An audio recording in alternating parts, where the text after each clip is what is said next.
Welcome to PC Wiz Kids Tech Talk. Today I wanted to show you how I find and remove spyware trojans and viruses when my antivirus program isn't working properly or not finding it on my Windows PC. I stop it from running, I delete the registry values, and I delete the files manually.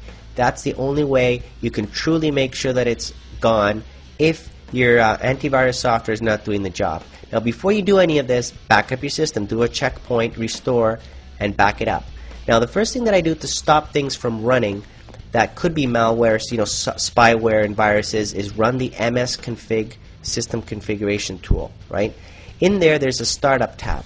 So when you click on the startup tab, you're going to see a whole bunch of items there that are starting up, right? They're all checked off. If you see something checked, you uncheck it. So that way you know that it's not going to start up the next time you restart your computer, right? So that's how I find things that are useless, sometimes that are running whenever you log into Windows and you don't want it there anymore, and you see, oh yeah, I know what that path is. I don't need that program anymore to start up. Or maybe you think it's something suspicious, and you can find out where it's located in the registry from here as well, and then go back and delete the references to that file and delete the file from your computer. So this is the first place that you go in to start removing things. The second place is the task manager, right? So you press Control-Alt-Delete in Windows, and under there it shows you all the different things that are running whenever you log into your Windows.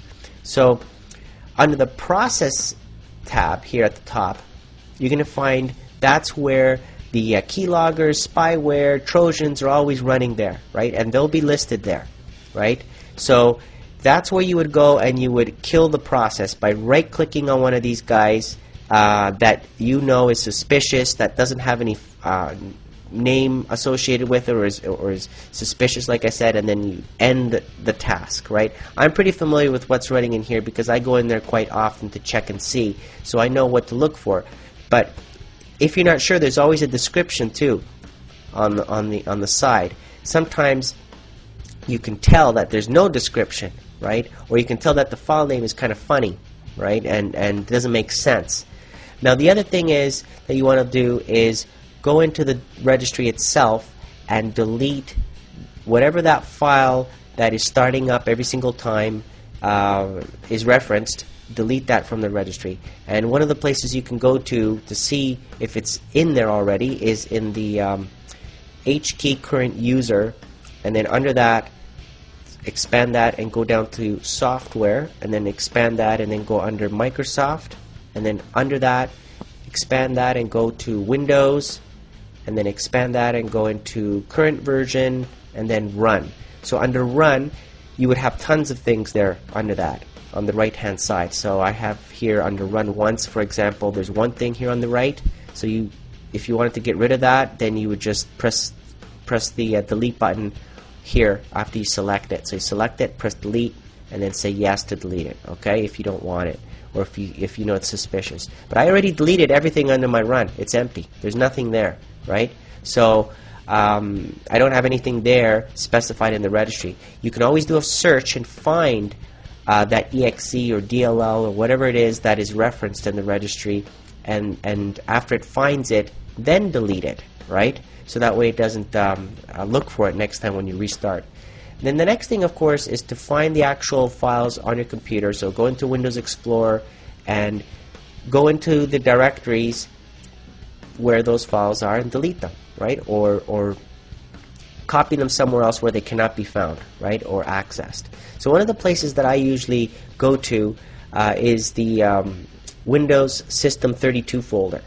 So let's just say you had a problem that started yesterday, and it could be a Trojan, it could be something that you installed, and if you go into System 32 folder, sometimes you'll be able to sort everything by date and see, okay, which DLLs or exe files are running and have yesterday's date when I first installed that program or did this, and it's coincidental that I have here this file now running at the exact same time when the problem happened. So usually I go through a lot of problem determination to figure out what is related and what could be safely removed. So it's not easy necessarily to figure these things out. That's why we got antivirus programs and all these other tools to try to figure these things out for us, right? And look for these associations and remove them for us. But what I'm showing you right now is basically doing what an antivirus program does, right? Manually going through all of these things and removing them, right, completely. But sometimes it doesn't get everything. One place that I know a lot of Trojans and spyware hides is in the C:\documents and settings, administrator / local settings / temp. In that temp folder, here's the temp folder.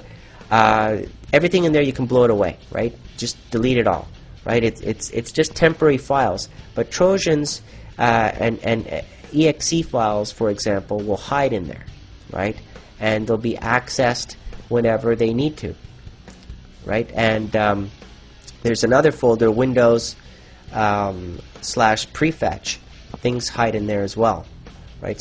So there's lots of different places to go and look for to delete these files, basically. Once you've done that and removed every reference from the registry, from the msconfig, from your Windows Explorer, then you basically covered all the bases. Next time you restart your computer, the problem should be solved.